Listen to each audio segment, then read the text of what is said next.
ନା ନା ପାର୍ଟି କରନି ଚାଲ। ବର୍ତ୍ତମାନ ଆମେ ଆମେ ବର୍ତ୍ତମାନ ଛତୁ ଭୋଜି କରିବା ପାଇଁ ଯାଉଛୁ। ବର୍ତ୍ତମାନ ଗୋଟିଏ ଛତୁ ପାଇ ଯାଉଛୁ। ଦେଖିବା କେତେ କଣ ଛତୁ ମିଳୁଛି। ତ ଆପଣମାନେ ଯଦି ଜାଣିଛନ୍ତି ଏଇ ଛତୁଟା ତ ଆମେ ଜାଣିପାରୁନୁ। ଆପଣମାନେ ଯଦି ଜାଣିଛନ୍ତି କୁହନ୍ତୁ ଏଇ ଛତୁର ନାଁ କଣ, ଆଉ କମେଣ୍ଟ କରନ୍ତୁ। କମେଣ୍ଟ କଲେ ଆପଣଙ୍କ ପାଇଁ ଗୋଟେ ସୁପର ଗିଫ୍ଟ ଅଛି। ହ୍ୟାଲୋ ଗାଇସ୍, ବର୍ତ୍ତମାନ ଆସନ୍ତୁ ଦେଖିବେ। ବର୍ତ୍ତମାନ ଦେଖିବା ବହୁତ ସୁନ୍ଦର ଇଏ ଆଉ ଛତୁଟେ। ଏକ ଛତୁ। ଏଇ ଛତୁର ବର୍ତ୍ତମାନ ନାଁଟା ଦି କଣ? ପ୍ରକାର ଛତୁ। ଆପଣ ମାନେ ଯଦି କମେଣ୍ଟ କରିଦେବେ ତ ସେଥିପାଇଁ ଆମର ଦୁର୍ଗା ପୂଜା ଉପଲକ୍ଷେ ଆମେ ଗୋଟେ ସ୍ପେଶାଲ ଗିଫ୍ଟ ରଖିଛୁ। ଇଏ କୋଉ ପ୍ରକାର ଛତୁ, ଇଏ କୋଉ ପ୍ରକାର ଛତୁ, ୟାର ନାଁ କଣ ଏବଂ ୟାର ନାଁ କଣ ଦେଖନ୍ତୁ, ଭଲସେ ଦେଖି ଦିଅନ୍ତୁ। ଦେଖିଦିଅ ଟିକେ। ତ ଗାଇଜ ୟାର କମେଣ୍ଟ କରନ୍ତୁ। ଲେଫ୍ଟ ହ୍ୟାଣ୍ଡ ସାଇଡ ରେ କୋଉ ଛତୁ ଅଛି, ରାଇଟ ହ୍ୟାଣ୍ଡ ସାଇଡ ରେ କୋଉ ଛତୁ ଅଛି। ଏମିତି ଛତୁ ଆପଣ ମାନେ କେବେ ଦେଖି ଆପଣ ମାନଙ୍କୁ ହାତୀ ମଧ୍ୟ ଦେଖେଇ ପାରିବୁ।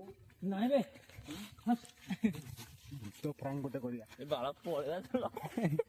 ଆରେ ଭାଇ ମାନେ ଦେଖୁଥିବେ ଆମେ ଛତୁ ପାଇଁ ଆସିଛୁ। ଦେଖନ୍ତୁ ହାଇଟ୍ କୋଉଠି ଗୋଟେ ଲାଇଟ୍ ଜ୍ବଳୁଛି ଦେଖନ୍ତୁ। ଏ ଭାଇ ଧଳା ଶାଢୀ ପିନ୍ଧିଛି ରେ। ଦେଖନ୍ତୁ ବର୍ତ୍ତମାନ ଆମେ ଗୋଟେ ଛତୁ ପାଇଥିଲୁ। ଯୋଉ ଛତୁଟାକୁ ଡୁନା ମାଡି ଦେଇଛି। ଦେଖନ୍ତୁ ଏଇଟା ତ ଦେଖନ୍ତୁ ଛତୁ ମାଡି ଦେଇଛି। ଆକ୍ଚୁଆଲି କୋଉ ଛତୁଟା ଆମେ ଆକ୍ଚୁଆଲି ତାର ନାଁ ଜାଣିନୁ। ବର୍ତ୍ତମାନ ସେ ଛତୁଟାକୁ ରମ୍ଭା ଛତୁ ନା ଗମ୍ଭୀର ଛତୁ ନା ତୁର୍କା ଛତୁ